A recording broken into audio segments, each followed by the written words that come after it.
Welcome to Al Tayyaba tower, Mumbra का सबसे best spot, जहां आपको मिलेगी मॉडर्न लिविंग और बिजनेस का एक जबरदस्त चांस। ये अपॉर्चुनिटी सिर्फ रहने तक लिमिटेड नहीं है। अल तैयबा टावर में है मुंब्रा का पहला लीगल शॉपिंग सेंटर, जो सीधे गुलाब पार्क मार्केट के बगल में है। इसका ग्रैंड लुक और हाई क्वालिटी ग्लास फसाड इसे प्रीमियम शॉप्स के लिए एक गोल्डन चांस बनाता है। A perfect investment.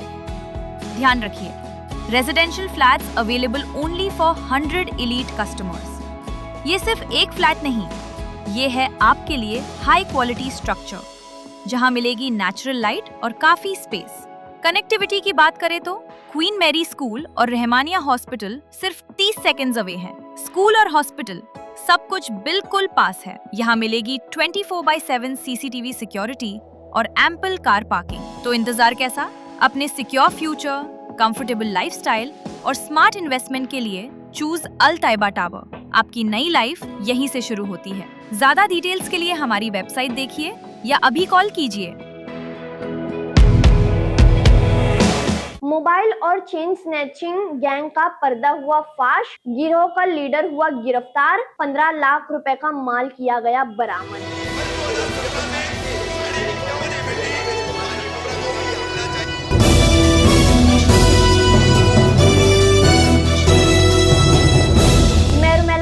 Hindustani reporter में आपका स्वागत है। थाने क्राइम ब्रांच ने मोबाइल और चेन स्नैचिंग के एक गिरोह का पर्दाफाश किया है, जहां पुलिस ने इस गिरोह के लीडर मोहम्मद अजीज उर्फ जाफरी को पुणे से गिरफ्तार करके कई सारे केसेस को सॉल्व किया है। पुलिस के मुताबिक ये जो आरोपी और उसकी गैंग थी, वो थाने, कल्याण, उल्लासनगर यानी थाने क्षेत्र में आने वाली जितनी भी जगहें हैं, उन सब जगहों पर जो चेन और मोबाइल स्नैचिंग होती थी, उन सब की वारदात में ये लोग शामिल थे। जिसके चलते थाने क्राइम ब्रांच यूनिट 2 की टेक्निकल सर्विलेंस और इन्फॉर्मर्स की मदद से पुलिस ने इस गिरोह को ट्रैक किया और इन सबको गिरफ्तार करके इस केस को सॉल्व किया। जहां पुलिस ने बताया कि इन सब की तलाशी के वक्त कुल 21 मोबाइल और कई सारी सोने की गहने मिले हैं, जिसकी विक्रेता कीमत, जिसकी मार्केट कीमत जो है लगभग 14 से 15 लाख रुपए बताई जा रही है। जिसके बाद इस पूरी वारदात को लेकर के पुलिस ने एक पत्रकार परिषद की। इस पूरी पत्रकार परिषद में पुलिस ने क्या जानकारी दी, सुनिए। ठाणे पोलीस आयुक्तालय क्षेत्रामध्ये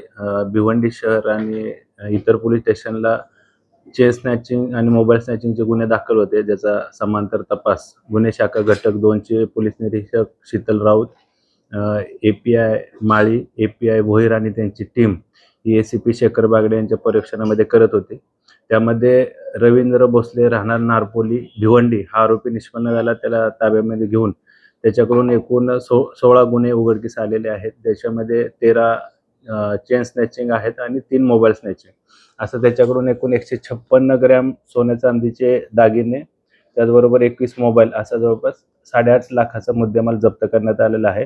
रवींद्र भोसले याच्यावर यापूर्वी शरीराविरुद्ध आणि मालाविरुद्धचे एकूण 31 गुन्हे दाखल आहेत। त्याचा पोलीस कोठडी दिनांक 16 तारखेपर्यंत आहे। सदर गुन्ह्याचा तपास सुरू असून त्याच्यामध्ये अजून ते जे कोण साथीदार आहेत का किंवा त्यानं हे सदरचं सोनं कोणाला अजून विकलं आहे का, त्याबद्दल देखील अधिक तपास गुन्हे शाखेचे घटक 2 चे पोलीस अधिकारी करत आहेत। काही चालत जाऊन चेन स्नॅचिंग करणे किंवा सोनचाकळी जबरीने चोरून नेणे अशी त्याची मोडस आहे। गुन्हे शाखेचं पथक तपास करत आहे। दाखल आहे, ज्याच्यामध्ये त्याच्या विरुद्ध मालमत्तेविषयी चोरी, जबरी चोरी, घरफोडी आणि मारामारीच्या असे काही गुन्हे, शरीराविरुद्धचे देखील गुन्हे दाखल आहेत। त्याचा पोलीस कोठडी दिनांक 16 तारखेपर्यंत आहे।